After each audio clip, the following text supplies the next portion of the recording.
Hi everyone, my name is Caitlin Agnew. I am a second semester junior here at the University of Nevada, Las Vegas. My Gambling 225 video project will be on Benjamin Bugsy Siegal. I chose him because I just really like the Flamingo Hotel and I find it so interesting the history of all the mobs and organized crime here where I live. A fun fact behind his nickname Bugsy is that he actually hated the nickname, but everyone still calls him it to this day. He got it because he has a short temper and he was known to be as crazy as a bedbug. So I will be going into his early life. He was born in 1906 to Russian immigrants. He was coming from poverty. He did not like the poverty that surrounded him. So at around age 14, he dropped out of school. He joined his first gang. It was on the Lower East Side in Brooklyn, where he was from. He was usually known for theft, but when he got more comfortable, he began taking shopping carts and charging people $1 for them and harassing them outside of grocery stores, actually. His spouse was named Estra Krakauer. They had two kids together, but they did end up divorcing in 1946 because he was not faithful, had a lot of affairs in Hollywood, which I will get into more later. But yes, next up, I will talk about the Bugs and Meyer mob. This might sound familiar because it's actually a steakhouse in the Flamingo restaurant today. They did sell opium and a lot of other drugs to get money. With this money, actually, Bugsy overcame his poverty and ended up buying a suite at the Waldorf Astoria in New York as his first little apartment. His partner for this mob was Meyer Langsy. He did die of lung cancer, but he was known as the more even-tempered man of the two. So Bugsy's crazy ideas, he could even them out and shut them down. He was more like brains of the operations and more like an accountant who was more behind the scenes. Most of their bootlegging did take place in New York and New Jersey, and they're actually talked about in the Las Vegas Mob Museum. I just wanted to add this in because I actually went there a couple months ago to learn more about Bugsy Siegel. And I thought it was so interesting. And the Mob Museum is actually a nonprofit organization, and it helps people understand the history of the organized crime in America. And they're both featured very heavily in the museum. Siegel was actually one of the main reasons this museum came to be because of how much history that these gangs had to do with the creation of the Las Vegas Strip. I thought that was super interesting, like I said before. And actually, I learned here that the movie The Godfather, the main character, is supposed to be just like Bugsy Siegel. So now I'm going to go on to Murder Incorporated, which is another one of those big name brand mobs that he was a part of. He he and the other four hitmen would murder top mafia members. They were mostly people in the Jewish mafias, except this mob was pretty large and they would all turn on each other, which was never good. It led to a lot of internal fighting. People would find each other's plans to kill each other, and then they would tell each other, and then they'd go and kill each other.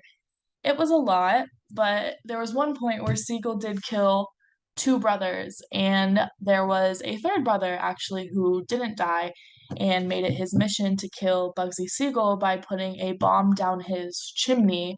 But Siegel did find out about this plan and he checked himself into the hospital. And then while he was in the hospital, he went to go kill that third brother that planned on killing him. So he had a perfect alibi for the murder, said he was at home, or said he was in the hospital, sorry, and he never got in trouble for it. A common theme with Siegel is that he never was convicted or in trouble for half of the murders he did, and he got away with a lot. So he did move to California in the 1930s.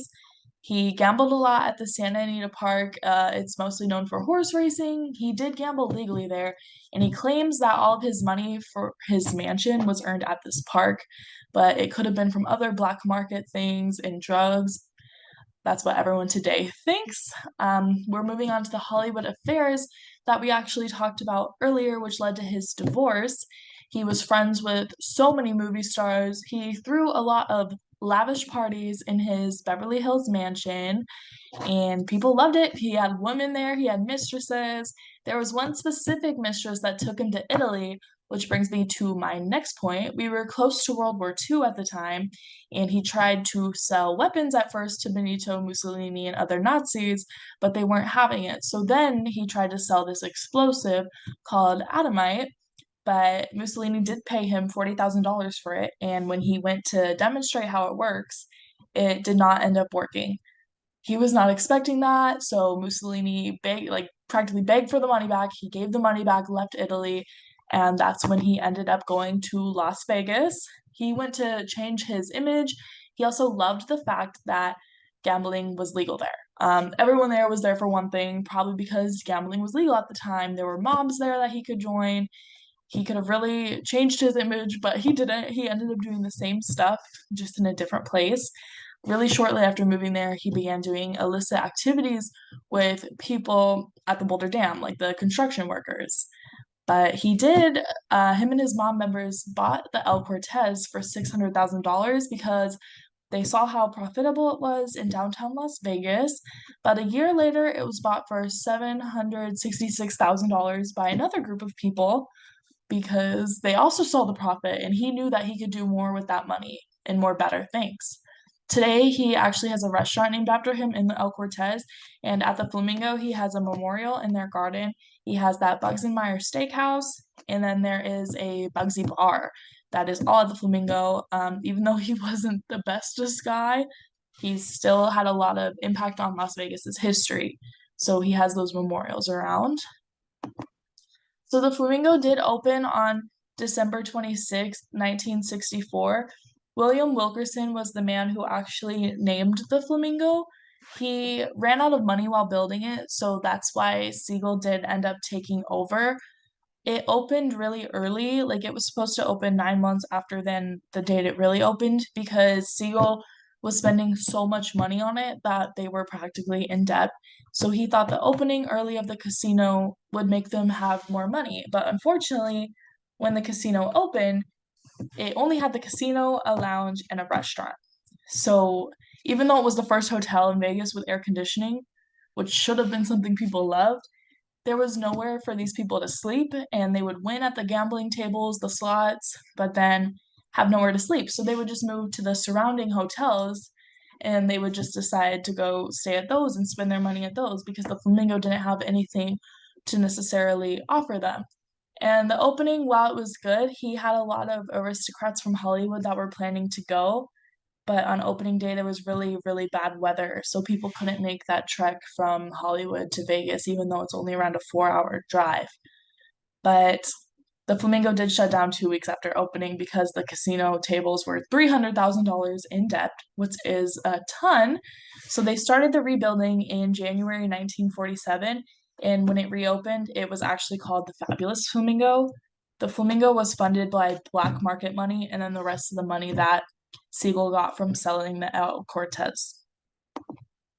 So the death of Siegel, he was shot through his girlfriend at the time's window in Beverly Hills, California. He was shot twice through the skull, and his eyeball was actually across the room. This happened on June 20th, 1947. People still don't know today who murdered him. There are people who speculate certain people because he could have had something to do with murdering a family member, stealing money, drugs. Just there's so many people that are like suspects, but the main one is still not known to this day. After his death, as I mentioned, his mob associates did go to take over the rebuilding of the Flamingo, and the publicity surrounding his death made the Fabulous Flamingo reopening a hit, and people traveled from all over to go there because in the newspapers, his face was everywhere. The newspaper, people thought it would only be in Beverly Hills because that's where he died. But obviously, the newspaper went to Vegas. People were like, oh my gosh.